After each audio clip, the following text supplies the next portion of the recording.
allons prendre le psaume 42. Si nous avons trouvé le psaume 42, nous allons nous mettre debout pour lire ce psaume.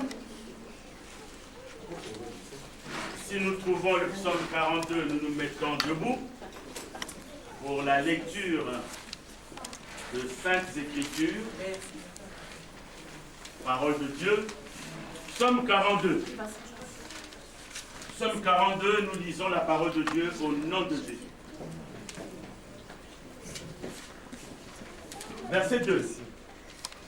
Comme une biche soupire après des courants d'eau, ainsi mon âme soupire après toi, ô Dieu. Mon âme a soif de Dieu, du Dieu vivant.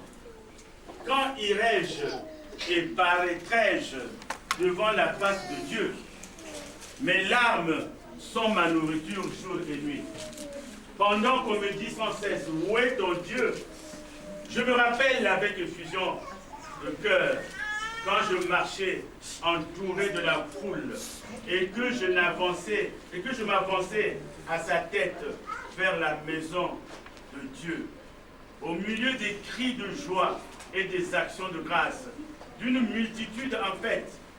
Pourquoi t'as battu mon âme et gémis-tu au-dedans de moi? Espère en Dieu, car je le louerai encore.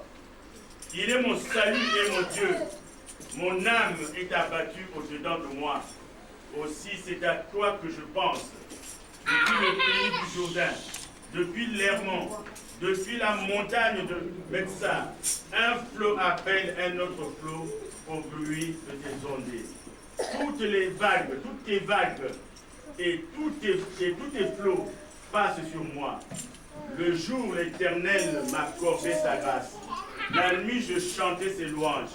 J'adressais une prière au Dieu de ma vie. Je dis à Dieu, mon rocher, pourquoi m'oublies-tu? Pourquoi dois-je marcher dans la tristesse, sous l'oppression de l'ennemi? Mes os se brisent quand mes persécuteurs m'outragent, en me disant sans cesse, où est ton Dieu? Pourquoi t'as battu mon âme? Et gémis-tu au-dedans de moi? Espère en Dieu, car je le louerai encore. Il est mon salut et mon Dieu. Seigneur, cette parole est la tienne. Nous te la recommandons, Seigneur, et nous la voulons révéler dans le nom puissant de Jésus. Amen. Amen. Amen. Amen. Amen. Amen. En tout cas, j'ai peut-être entendu Amen pour quelqu'un du passé, mais pas pour Jésus-Christ. Amen. Amen. Alléluia. Soyez bénis. Alors, le psaume 42 nous fait rentrer dans une profondeur d'émotion. Il y a vraiment une profondeur d'émotion parce que l'auteur de ce poème, l'auteur de ce psaume est supposé être Corée. Il est supposé être Corée, ce n'est pas encore vraiment certifié. Mais ce poème, c'est-à-dire ce message, ce psaume est adressé où il est récité, où il est chanté par les enfants de Corée. Corée veut tout simplement dire Kabis. Vous voyez, il a un nom qui s'appelle Kabis. Alors, ce sont les héritiers de Corée, parce que Corée s'était révolté contre Moïse. Quand vous allez dans les Écritures, Nombre chapitre 16 et 17, Corée fait partie des gens qui s'étaient révoltés contre Moïse, avec un certain Dathan, avec Abiram, et 250 Israélites, des princes et bien des autres personnes respectables. La Bible dit des hommes respectés. Des hommes respectés. Donc, Nombre 16 et 17. Ils font partie, les héritiers de Corée faisaient partie de ces gens qui s'étaient révoltés contre Moïse. Ils faisaient partie de ces gens. Et Jude, que nous connaissons, Jude, qui est parmi les petits frères enfin, en français on dirait, je ne sais pas comment on dirait, mais c'est un petit frère, du frère du Seigneur Jésus-Christ. Alors Jude, lui, au verset 11, vous pouvez prendre la référence, Jude au verset 11 dit, malheur à eux car ils ont suivi la voie de Caïn, ils se sont jetés pour un salaire dans l'égarement de Balaam, ils se sont perdus dans la révolte de Corée. Malheur à eux. Donc Jude ici dénonce les impies. C'est pour dire que ce poème, ce psaume est d'un auteur presque inconnu, qui met en exergue, qui met à la lumière de tous ses souffrances. Cet homme qui n'a pas de nom, cette personne qui n'a pas de nom, peut être toi, mon frère. Cet homme qui n'a pas de nom, cette personne qui n'a pas de nom, peut être toi, ma soeur. Cet homme qui n'a pas de nom, qui est dans une détresse, peut être moi. Donc, peut être chacun de nous. Ici, ce psaume nous met devant un fait réel. Un fait réel parce que c'est des situations que bien des gens ont vécues ou des situations que bien des gens sont en train de vivre ou des situations que des gens vivront plus tard. Des gens vivront plus tard. Nous allons parler de détresse. Et le mot qui est le plus courant, c'est le découragement. Il nous est arrivé dans notre vie d'être découragés. Il nous est arrivé dans notre vie d'être découragés. Donc, nous allons parler du découragement. Et notre message va tout simplement s'intituler « Espérance en Jésus-Christ ». Espérance en Jésus-Christ. L'espérance en Jésus-Christ. Donc, nous allons articuler ce message sur 3 tableaux. Donc, ce message va graviter autour de 3 tableaux. Le premier tableau, c'est la situation de découragement. C'est quoi la situation de découragement? Le deuxième tableau, ce sont les signes et les causes du découragement. Et le troisième tableau, c'est l'expérience et l'espérance en Jésus-Christ, qu'on peut aussi appeler la victoire sur les découragements. Voilà les 3 points que nous allons essayer de voir ensemble. Alors, le premier point, c'est la situation de découragement. Le découragement, moi je dis que le découragement est un virus. En milieu chrétien, le découragement est plus ravageur que le sida. Parce que lorsque le découragement atteint le milieu chrétien, c'est gravissime. Pour moi, c'est un sentiment, c'est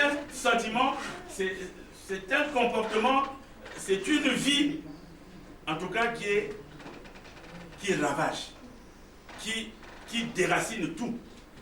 Parce que le découragement aujourd'hui peut être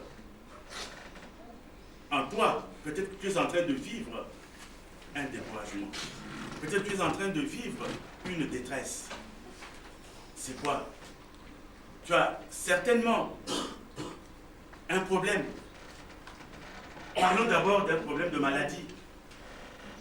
Tu as un problème de maladie à côté de toi. Chaque matin, quand tu te réveilles, tu regardes le malade, tu regardes la malade. Tu te dis, Seigneur, tu as dit dans ta parole que tu es Yahvé Rapha. Mais la guérison n'arrive pas. La première semaine, tu te dis, Dieu agira. La troisième semaine, tu te dis, Dieu va agir. Et au lieu de semaines, il faut maintenant compter des mois. Et au lieu de mois, il faut maintenant compter des années. Alors ton Dieu est là. Mais qu'est-ce qu'il fait, le Dieu? Est-ce qu'il dort? Est-ce qu'il dort ou il est en promenade? Qu'est-ce qu'il fait par rapport à mon problème?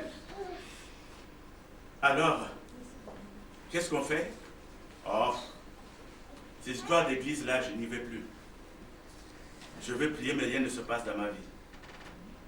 Qu'est-ce qu'on fait? Oh, l'intercession. Oh, ça ne nous rapporte rien. J'attends depuis des années, rien ne se passe. Donc on est dans le découragement. Mais pendant que vous êtes dans le découragement, il y a quelqu'un qui se réjouit. Il s'appelle le diable. Lui, c'est-à-dire lui, il se dit, ah, enfin, enfin, ah, je l'ai eu. Ah, il paraît que je ne l'aurais pas eu, mais je l'ai eu. Le diable est en train de se réjouir.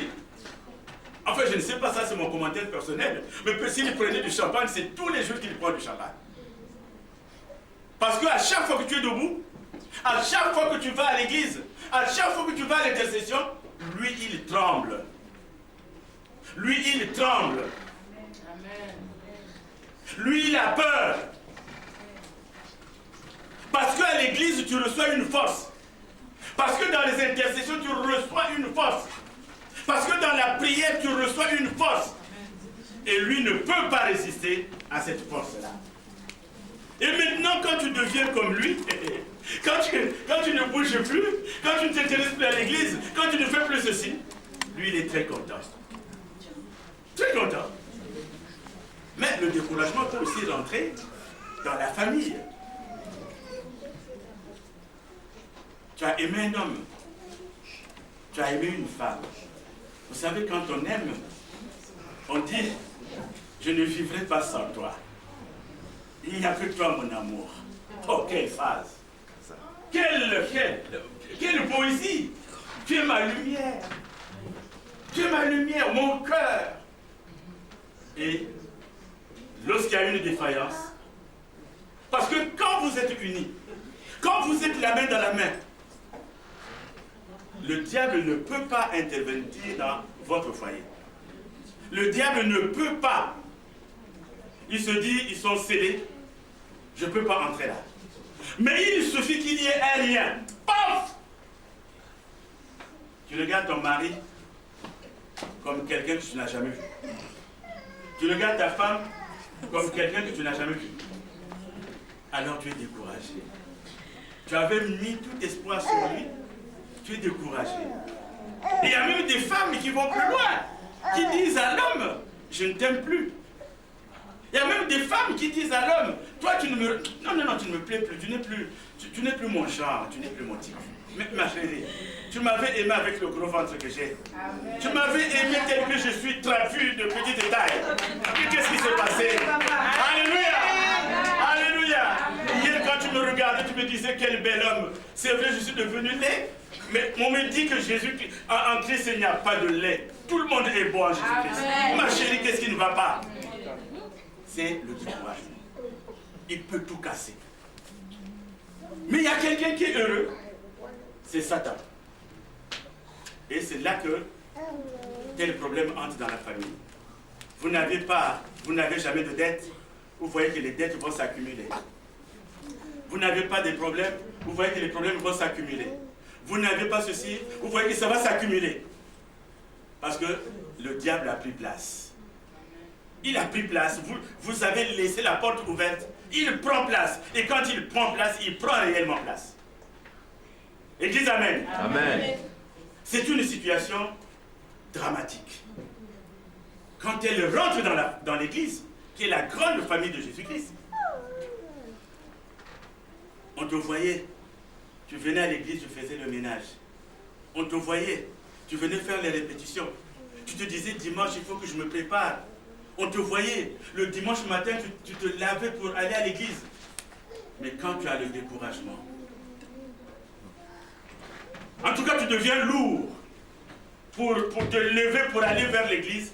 C'est comme si on te mettait vraiment un marteau, comme si on te mettait une enclume sur la tête. Tu deviens lourd. Il y a un qui est content, c'est le diable. Il y a un qui est content, c'est le diable.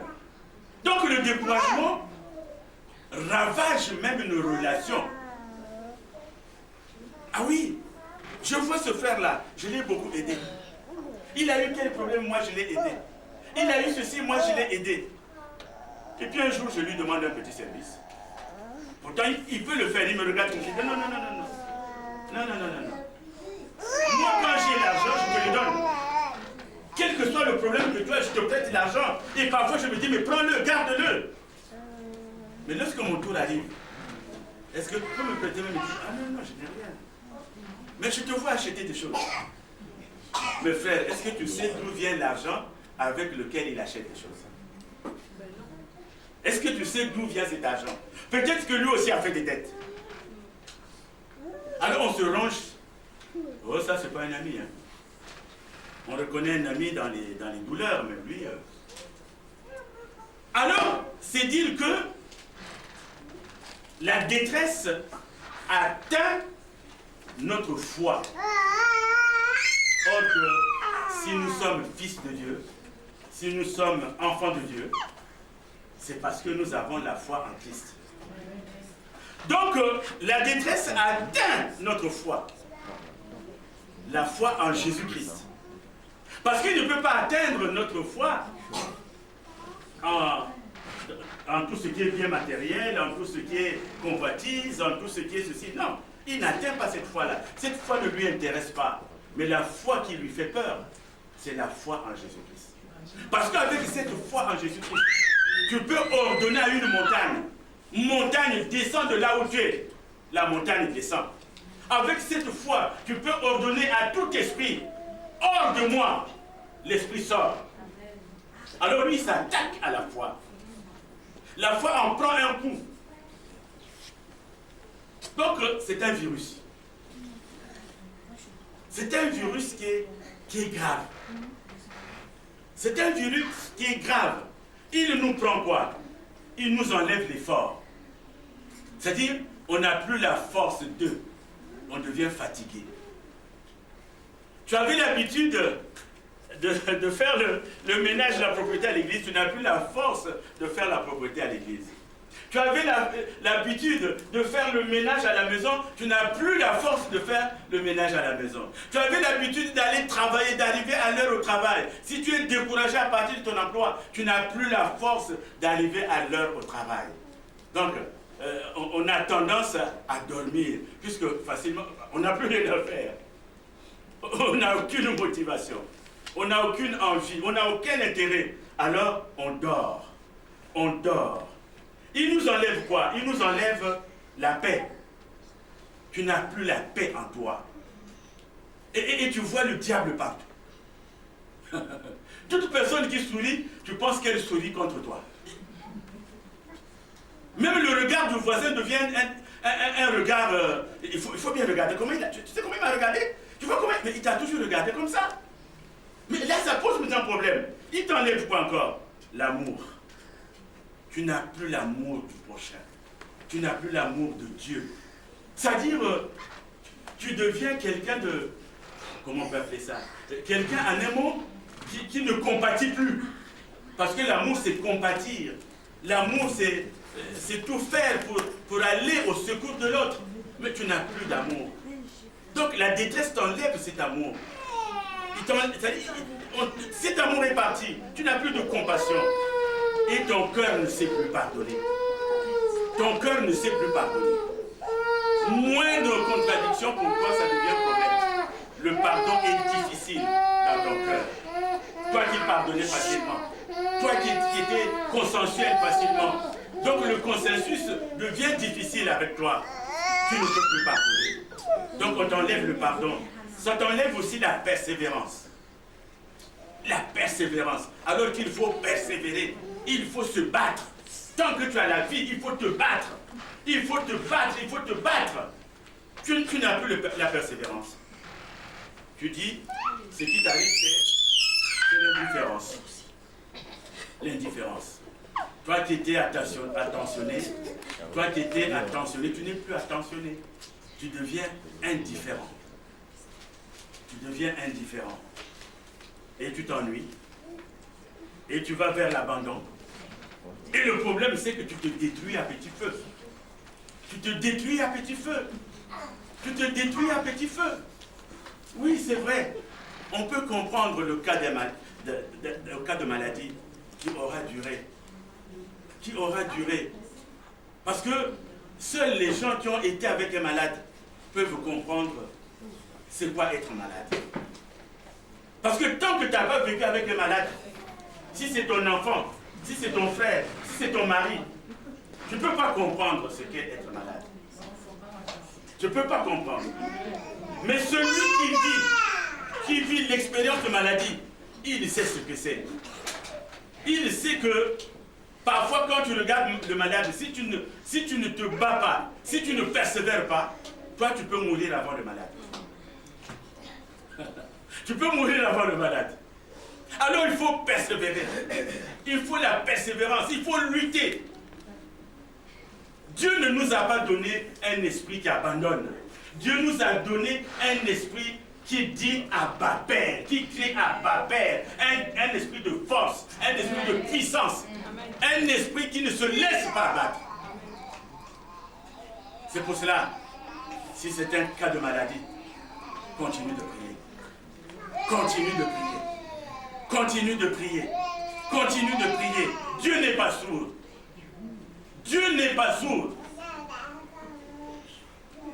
Et l'une de nos sœurs est attachée à un passage biblique qui dit que la prophétie est déjà... Alléluia. Habakkuk 2.3, elle est attachée à ce passage-là, Habakkuk 2.3, qui dit que c'est une prophétie dont le temps est déjà fixé. Elle marche vers son terme. Elle ne mentira pas. Si elle tarde, attends-la. Car elle s'accomplira certainement. Imaginez la famille de cet homme dont parle Jean chapitre 5, qui était à la piscine de Bethesda. La Bible dit que cet homme-là est resté devant la piscine de Bethesda pendant 38 ans. Ici, beaucoup n'ont pas 38 ans. Mais pendant 38 ans, ce monsieur est resté devant la piscine de Bethesda. Il attendait le mouvement de l'eau. Première année, il dit, cette piscine l'a guéri, je serai guéri. Deuxième année, cette piscine l'a guéri, je serai guéri. Troisième année, cette piscine l'a guéri, je serai guéri. Mais il comptait 1 an, il comptait 2 ans, il comptait 3 ans. Il en a fait 38. Rien ne se passait. Mais Dieu ne l'avait pas oublié. Alléluia. Amen. Dieu ne l'avait pas oublié. Parce que ce qu'il attendait par le mouvement de l'eau va venir en live, comme disent les jeunes. Ça va venir comme ça, visiblement. Ce qu'il attendait, l'esprit qu'il attendait, l'esprit de Jésus qu'il attendait, est venu devant lui. Il lui dit, lève-toi et marche. Amen. Alléluia. Amen. Impossible n'est pas de Dieu. Crois seulement. Alors donc, c'est ce premier point, la situation de découragement. C'est une situation dramatique. Une situation dramatique. Le deuxième point, nous allons parler des causes et signes du découragement. Prenons notre texte. Alors, les causes, nous allons en voir 2 ou 3. Alors, les causes de découragement, voyons le verset 5. Le verset 5 de 42, Psaume 42 nous dit « Je me rappelle avec effusion de cœur, quand je marchais entouré de la foule, et que je m'avançais à sa tête vers la maison de Dieu, au milieu des cris de joie et des actions de grâce d'une multitude en fête. » Amen. Il reste un souvenir. Donc le découragement nous fait passer des souvenirs. Et ces souvenirs sont des souvenirs, lui, il voit des souvenirs où il était avec Dieu. Il y a ces souvenirs qui viennent. Ah, c'est-à-dire, vous vivez dans le passé. Et on vous fait vivre dans le passé. J'ai tellement fait ceci, j'ai tellement fait cela. Mais chaque fois, vous revoyez ça. Moi, j'ai fait ça. Hein? Pourtant, voilà ce que j'ai fait. La personne était dans la boue, je l'ai sortie de la boue. Je l'ai habillée. Voilà comment je suis payé en retour. Donc, vous vivez dans le passé. Alors qu'il faut se projeter. Alors qu'il faut se projeter. Donc, en un mot, vous stagnez, c'est-à-dire vous n'avancez plus. Vous avez marqué un arrêt et vous faites du surplace. Vous faites du surplace. C'est-à-dire quand la nuit, pour vous le jour et la nuit c'est la même chose. Parce que vous n'avancez pas. Vous êtes bloqué. Vous êtes bloqué devant une situation. Donc il y a cela. Et nous allons lire aussi le verset 4. Le verset 4 nous dit « Mes larmes sont ma nourriture jour et nuit, pendant qu'on me dit sans cesse, où est ton Dieu ?» Amen. Amen. Quand on est en situation de détresse, on pleure. Il y a 2 fois, vous vous cachez dans votre chambre, vous pleurez. Et les larmes sont en abondance. Les larmes sont abondantes. C'est-à-dire les larmes sont en abondance. Vous pleurez. Il y a les pleurs. Moi qui croyais, mais pourquoi pleures-tu? Alléluia. Pourquoi pleures-tu? Tu as un Dieu. Pourquoi pleures-tu? Tu as un Dieu. Amen. Il a dit qu'il sera avec toi en tout le temps, en tout lieu, jusqu'à la fin du monde. Jésus ne ment pas. Il ne ment pas. On ne peut pas faire de Jésus un menteur. Alors, on pleure. C'est pour cela que vous voyez la personne qui était rayonnante quand vous la voyez. Parce que moi je dis, quand on est en Christ, vraiment on a une beauté. Et là les gens me le confessent toujours. Vous voyez un frère, une sœur qui venait à l'église. Vous voyez un frère, une sœur qui voyait à l'église. Quand vous voyez ce frère-là, quand vous regardez cette sœur-là, vous sentez que quelque chose a changé. Sa laideur apparaît. Je vous dis, hein, parce que nous sommes dans celui qui dit qu'il est une étoile brillante du matin. Et cette étoile brille en nous. Vous pouvez avoir 200 ans. Mais les gens qui vous voient, oh quel bel homme. Mais je suis déjà fatigué. Oh quel bel homme. Tu marches pourquoi? Parce que tu as l'Esprit de Dieu. Amen. Tu as l'Esprit de Dieu. Amen. Mais toi c'est-à-dire tu plonges dans les pleurs. Les pleurs ne t'avanceront pas. Aujourd'hui, quand une situation a besoin d'argent, tu as beau pleurer, l'argent ne viendra jamais. Quand une situation a besoin de médecin, tu as beau pleurer, le médecin ne viendra pas. Donc il faut agir. Il faut avoir une réactivité. Il faut avoir une réactivité. Et le verset 10. Le verset 10 nous dit, « Je dis à Dieu mon rocher, pourquoi m'oublies-tu? Pourquoi dois-je marcher dans la tristesse, sous l'oppression de l'ennemi ?» Verset 11. « Mes os se brisent, quand mes persécuteurs m'outragent, en me disant sans cesse, où est ton Dieu? » Alléluia. Amen. Où est ton Dieu? Amen.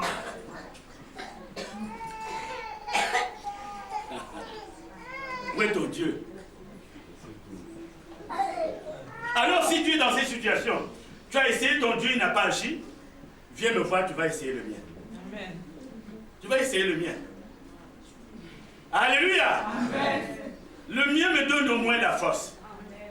Le mien me donne au moins la force d'être là. Amen. Le mien au moins ne me fait pas garder dans la maison. Le mien au moins ne me fait pas, ne me met pas dans une situation de tristesse. Il y a même des gens qui veulent aider Dieu. Qu'est-ce qu'ils font? C'est un problème qui se passe avec un homme qu'il aime ou qu'elle aime. Mais je veux changer d'homme. Je veux changer d'homme. Ce n'est pas l'homme qu'il me faut. Il me faut un autre. Il me faut un autre. Ce n'est pas celui-là. Donc au fait, tu demandes une pièce de rechange. Mais la pièce de rechange n'est pas de Dieu. Église, amen. Amen, papa. Oh, je ne t'aime plus. C'est satanique. C'est satanique. Alors, où est ton Dieu? C'est une très bonne question. Est-ce que tu peux dire à ton frère, à ta soeur, où est ton Dieu? Où est ton Dieu? Nzambe Nayo, ton Dieu. Nzambe, Dieu. Il est où? Alléluia. Où est ton Dieu? Alors, les causes que nous avons justement, ce sont les épreuves. Parce que quand on traverse les épreuves, on rentre dans la détresse, on rentre dans le découragement. Les causes que nous avons, Ce sont les moqueries des autres. Les moqueries des autres. Vous savez, on te voyait tous les jours à l'église. On te voyait avec une joie à l'église. Tu prenais ta voiture, tu allais à l'église.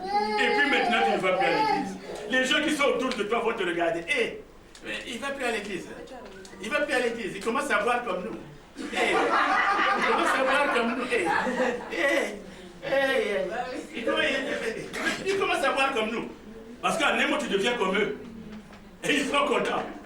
Donc les gens vont t'interpeller. Où est ton Dieu? Vous avez vu comment il est habillé? C'est comme s'il était sorti de prison. Tu ne sais même plus faire ta toilette. C'est-à-dire, les gens te trouvent dans un état de délabrement. Délabrement physique, délabrement intellectuel, délabrement social, délabrement moral. Donc tu deviens là, voilà. Pourquoi? Parce que tu as un découragement. Mais où est ton Dieu? Amen. Alléluia. Amen. Il ne t'a pas oublié, dit un cantique. Il ne t'a pas oublié. Alléluia. Amen. Alors, dans les signes, on les voit justement dans les yeux. Vous avez les larmes. Quelqu'un qui est en découragement, qui est en détresse, vous n'avez pas besoin de faire des écoles d'université pour savoir qu'il est abattu. Rien que son regard. Donc il y a des larmes qui coulent. Vous savez, il y a des gens parfois, tu lui tends la main, et puis... Mais quoi? Tu pleures parce que je te tends la main? Pourquoi? J'ai des problèmes. Le pasteur m'a dit ça. Ah bon? Mais le pasteur, tu ne vas pas à l'église pour le pasteur. Ah non, papa. Alléluia. Amen. Mais si tu vas à l'église pour le pasteur, reste chez toi. Le pasteur ne te sauvera jamais. Et moi, je le dis souvent. Je ne peux pas me sacrifier même pour ma femme. Ah oui. Moi, je veux vivre. Ne soyez pas rassurés que moi, je peux me sacrifier pour vous. Non. Ce que je peux faire, c'est prier. Je prie pour les gens. Alléluia. Maintenant, quand il faut dire, mais tu veux sacrifier cette femme-là, donne ta vie à ta place. Non. Alléluia. Chacun de nous il est pèlerin. On vient sur terre avec le contrat de Dieu. Je ne m'en irai que lorsque Dieu dira, c'est la fin. Je ne m'en irai que lorsque le Seigneur va dire, c'est la fin. Mais ce n'est pas un homme que Dieu a créé qui va décider de ma fin. Aucun. Ne l'accepte pas. Ce n'est pas un frère, ce n'est pas une sœur qui va décider du jour de ma fin. Moi, je ne partirai définitivement que le jour où Dieu dira, Péléka, oui, c'est fini, tu as été combattant, viens vers moi. Amen. Et là, je dis au revoir. Alléluia. Mais sinon, entre temps, Dieu, voilà, il y a ta femme. Non, Seigneur. Quand on t'appelle, il y avait Rapha. Quand tu guéris, que tes miracles s'accomplissent sur elle. Alléluia. Amen. C'est cela, bien-aimé. Alors, les signes, on voit les yeux. Le verset 8 nous dit que les pensées sont, c'est-à-dire il y a des troubles de pensée.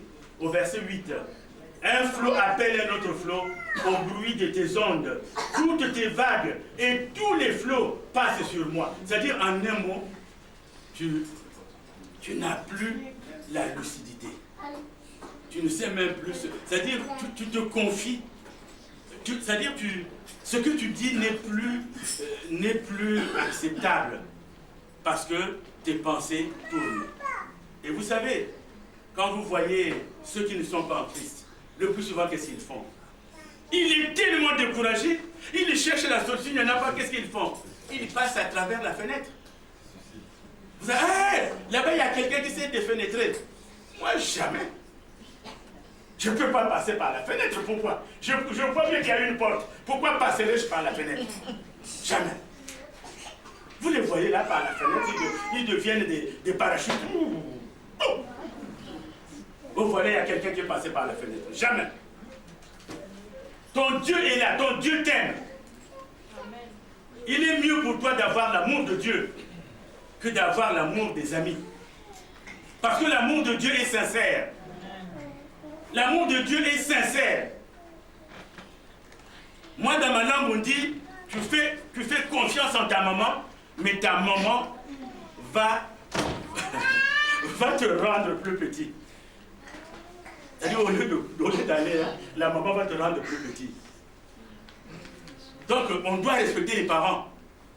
Mais la seule personne qui est au-dessus de mes parents, c'est le Seigneur Jésus-Christ. C'est le seul.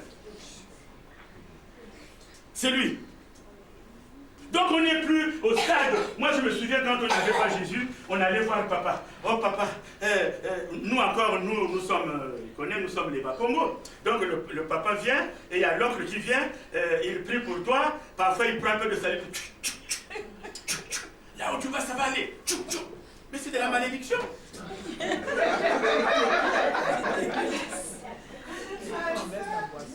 On n'a qu'une seule bénédiction. Ton papa lui-même a besoin de la bénédiction de Jésus-Christ. Église, amen. Il n'y a que Jésus.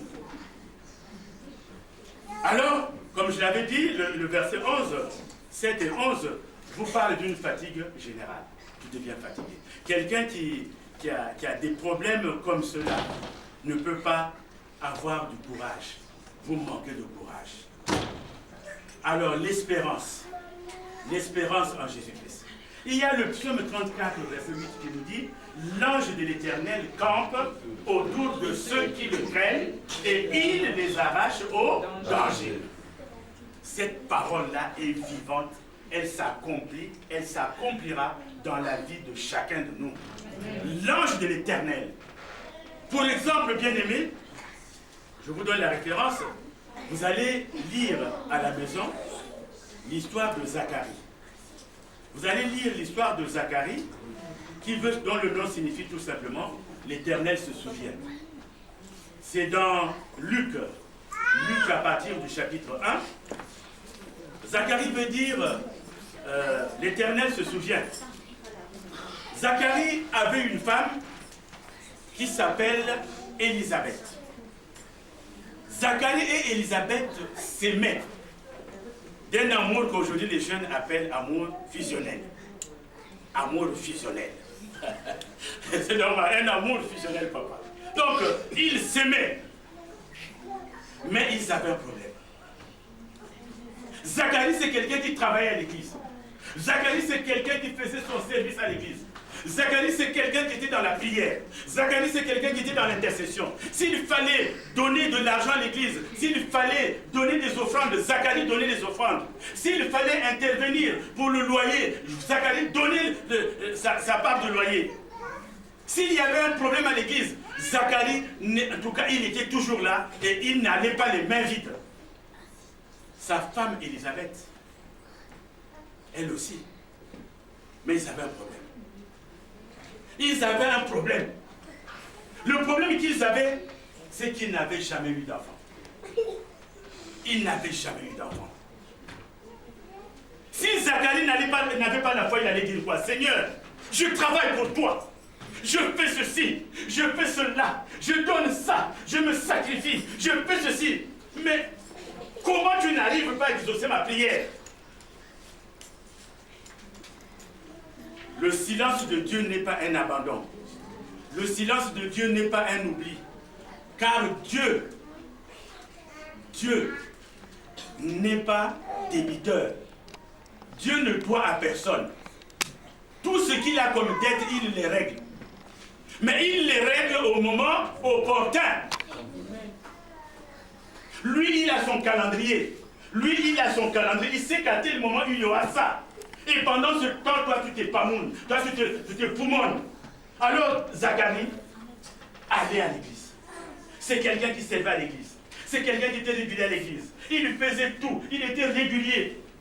Mais, avec Élisabeth, il n'avait jamais eu d'enfant. Zacharie a pleuré, pleuré, pleuré. Le Seigneur qui dit non, moi je ne fais pas en petit, moi je fais en grand. Quand je donne, moi, je ne donne pas en petit. Mais Zacharie est resté. Et d'ailleurs, c'est un problème qui ne concernait plus. Parce que Zacharie était déjà vieux. Il paraît que biologiquement, nous les hommes, on peut avoir les enfants jusqu'à 120 ans, 130 ans. Il paraît. Mais la femme, elle ne peut pas. La femme de Zacharie, Élisabeth, était vieille. Elle était déjà âgée, elle était déjà avancée en âge. Zacharie qui regarde sa femme qui dit, mais il y a un problème. Moi encore je peux passer, mais toi... Et Élisabeth dans ses pensées a dû rejoindre Sarah qui disait, mais est-ce que j'aurai encore des envies? Donc ce problème-là, on n'en parlait plus. C'est comme dans la maison d'un homme pendu, vous n'allez pas parler de gorge. Vous pouviez tout parler, mais pas le problème d'enfant dans cette maison. Zacharie était là. Mais il le regardait devant. Comme dit le cantique. La croix est devant moi, Seigneur, je ne peux plus jamais reculer. Alléluia. La croix est devant moi, Seigneur, je ne peux plus jamais reculer. Alléluia. La croix est devant moi, Seigneur, je ne peux plus jamais reculer. Donc Zacharie regardait devant. Zacharie regardait devant. Mais comme ce problème-là lui faisait mal, il n'en parlait plus. Mais au fond de lui-même, il en parlait. Au fond de lui-même, il se posait des questions. Mais il ne voulait pas le dire à sa femme. Et Élisabeth se rongeait. Et puis un jour, Zacharie est en train de prier. C'était pas vraiment... Il entend l'ange qui lui dit, mais Zacharie, ta prière a été exaucée. Quoi? Ta prière a été exaucée. Ah bon? Alléluia! Est-ce qu'on peut acclamer pour Jésus? Est-ce qu'on peut acclamer pour lui? Alléluia! Alléluia! La prière a été exaucée. Dieu met en grand. Et quand il va donner à Élisabeth et Zacharie, il ne leur donnera pas n'importe quel fils. Il va leur donner Jean. Jean qui veut dire l'Éternel fait grâce. L'Éternel fait grâce. Il va leur donner Jean. Mais avant, lorsque Dieu lui dit ta prière est exaucée, Zacharie a des doutes. Il sourit. C'est comme Sarah, quand on lui dit tu auras un enfant, à la même période tu auras un enfant, Sarah sourit, il sourit, il sourit. Et l'enfant qu'elle va mettre au monde s'appelle Isaac. Ça veut dire il sourit, il rit, elle sourit, Isaac. Alors, Zacharie sourit. Et Dieu lui dit, mais comme tu doutes de ce que je viens de te dire, tu ne parleras plus. Tu seras muet. Tu ne parleras que le jour de la naissance. Zacharie est resté muet. Parce que Zacharie a manqué de foi. Il est resté muet. Et puis, subitement, Élisabeth se regarde. Et d'ailleurs, quand ils vont se croiser avec Marie, Marie qui dit, mais l'enfant dans mon ventre est en train de bouger. Moi aussi, il est en train de bouger. Donc les enfants communiquaient. Parce que Jean ne sera pas n'importe qui. Jean sera celui qui va conduire Jésus aux eaux de baptême. Amen. Alléluia. Amen. Jean sera celui qui va baptiser Dieu. Et d'ailleurs, lorsque Jésus arrive devant Jean, il dit, mais je suis indigne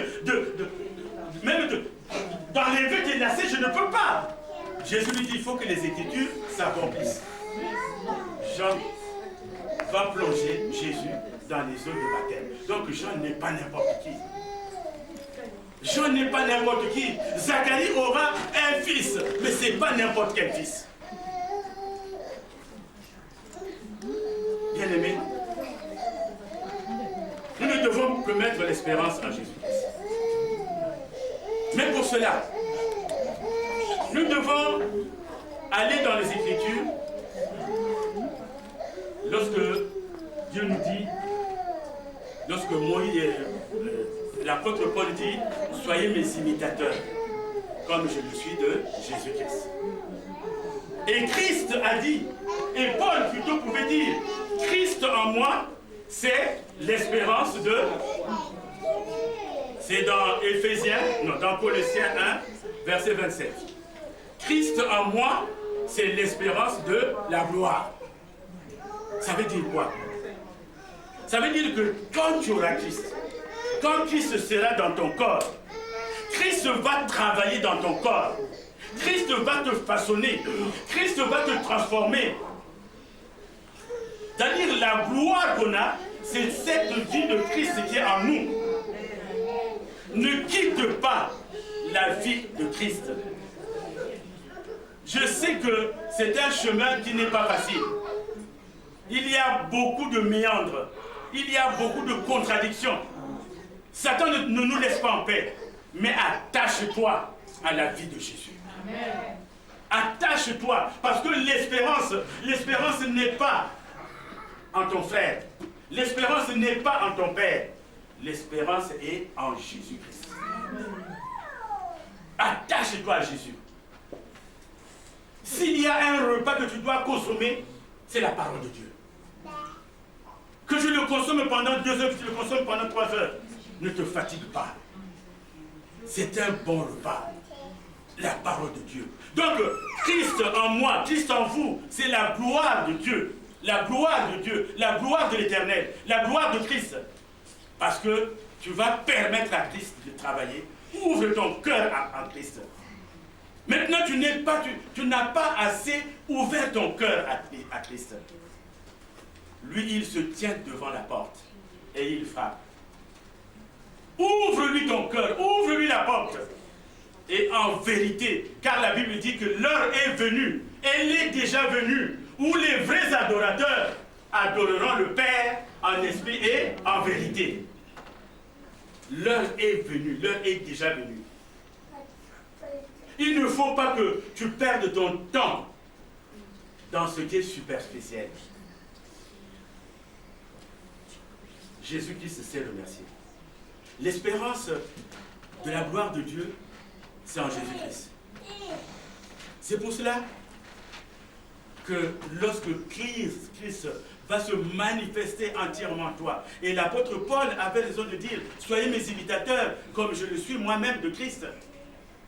Et c'est là justement que 2 Corinthiens 5, verset 17 intervient. Si quelqu'un est en Christ, il est une nouvelle créature. Voici les choses anciennes sont passées et toutes choses sont devenues nouvelles. On ne peut pas avoir un pied dans Christ et un pied dehors. Tu es en Christ. Dès que tu vois que la nouvelle mode, c'est devenu les boucles d'oreilles, tu prends les boucles d'oreilles, tu les mets. Attends. Être chrétien, c'est être dans le monde, non? C'est vivre quand même. Je serais considéré de qui? Moi, je suis encore jeune. Tous les jeunes portent des boucles d'oreilles. Mais toi, tu n'es pas le même jeune.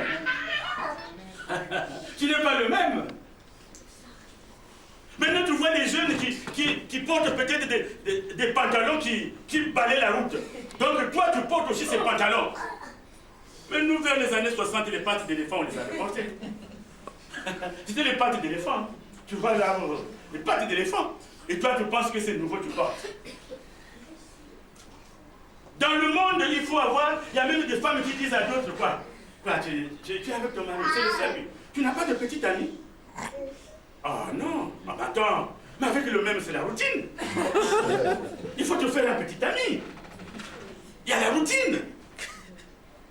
La voix de cette femme-là, il faut me dire, arrière de moi, Satan. Ce n'est pas Dieu qui te parle. Parce que Dieu parle de fidélité. Dieu parle d'amour véritable. Un jeune, tu vois. Maintenant, vous savez que les gens sont accrochés à quoi? À l'Internet. Dans l'Internet, il y a tout. Tu vois un bel homme qui apparaît. Ah, que tu es beau. Ah, que je t'aime. Tu ne l'as pas encore vu que tu dis qu'il est beau, tu dis que je t'aime. Comme je vous l'avais dit dernièrement, si vous allez dans Facebook, vous allez voir votre vieux pélégan, mais avec une photo de jeune. Il y a des gens qui l'ont déjà vu. Je suis jeune dans Facebook. Vous, quand vous allez voir cette photo, ah, quel bel homme. Mais tu ne sais pas que c'est un vieux. Dieu n'a pas besoin d'aide. Dieu, on ne l'aide pas. Église, amen. Amen. Donc, bien aimés, nous allons terminer par la lecture de quelques passages. Je vais demander à un de me prendre Philippiens 4, verset 13. Le premier me prend Philippiens 4, verset 13. Le deuxième me prend 1 Pierre 4, à partir du verset 7. Alors, qui a déjà trouvé Philippiens 4, verset 13? Oui, vas-y. Je puis tout Philippiens 4, verset 13. Je puis tout par celui qui me fortifie. Je puis tout par celui qui me fortifie. Et celui qui nous fortifie, c'est Jésus-Christ. C'est Jésus. Ce n'est que par lui. Alors, qui a trouvé 1 Pierre 4 à partir du verset 7? 1 Pierre, c'est vers la fin. 1 Pierre. Quelqu'un a trouvé? Verset 7. Oui, 1 Pierre. Ouais. 1 Pierre 4 à partir du verset 7. La fin de toute chose est proche. Soyez donc sages et sobres pour vaquer à la prière. Oui, continue. Avant tout, ayez les uns pour les autres une ardente charité, car la charité couvre une multitude de péchés. Continue. Exercez l'hospitalité les uns envers les autres sans murmure, comme des bons dispensateurs des diverses grâces de Dieu, que chacun de nous mette au service des autres le don qu'il a reçu. Amen. Donc vous allez lire ce texte à la maison jusqu'au verset 19. On nous dit que nous sommes vers les temps de la fin. Que le Seigneur ne nous surprenne pas dans notre fornication. Que le Seigneur ne nous surprenne pas dans notre mensonge. Que le Seigneur ne nous surprenne pas dans notre indifférence. Mais qu'il nous trouve, parce que personne ne dit Jésus revient bientôt. Mais si on connaissait le jour comme moi, je dis souvent, si vraiment Dieu m'avait dit que je viendrai tel jour, je vous dis, je serai tranquillement assis à la maison. Et ce jour-là, je viendrai à l'église. Parce que je sais qu'il va arriver aujourd'hui. Mais on ne connaît ni le jour, ni l'heure. Et la Bible dit qu'il viendra comme un voleur. Alors, soyons prêts. Soyons prêts. Et quand vous allez dans Romains 8, que vous allez lire chez vous, Romains 8, prenez la référence à partir du verset 35. Romains 8, à partir du verset 35 jusqu'au verset 39. La Bible dit, qui me séparera? Qui va nous séparer de l'amour de Dieu? Qui va me séparer de l'amour de Dieu? Est-ce un patron qui va me licencier du travail? Il va me séparer de l'amour de Dieu. Qui va me séparer de l'amour de Dieu? Rien ne peut nous séparer de l'amour de Dieu. Église, amen. C'est pour cela, bien-aimés, nous allons nous lever.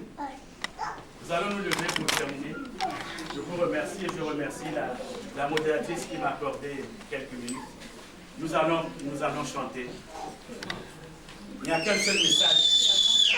Quoi qu'il advienne, mon frère, accroche-toi à Jésus-Christ. Tu dis à ton frère, accroche-toi à Jésus-Christ. Accroche-toi à Jésus-Christ. Je m'accroche à lui. Je m'accroche à lui. Jésus. Il a promis d'être avec moi. Alléluia. Est-ce qu'on m'accroche à lui? Je m'accroche à lui. Jésus a promis. Il a promis d'être avec moi. Je m'accroche à lui. Je m'accroche à lui. Jésus a promis. Il a promis d'être avec moi. Sa fidélité durera toujours. Sa fidélité durera toujours. Sa fidélité durera toujours.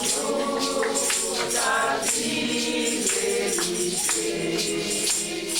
durera toujours. Mon âme, bénis le Seigneur, et mon esprit magnifie son nom. Car la mort n'a pas pu le retenir, même dans le tombeau, Jésus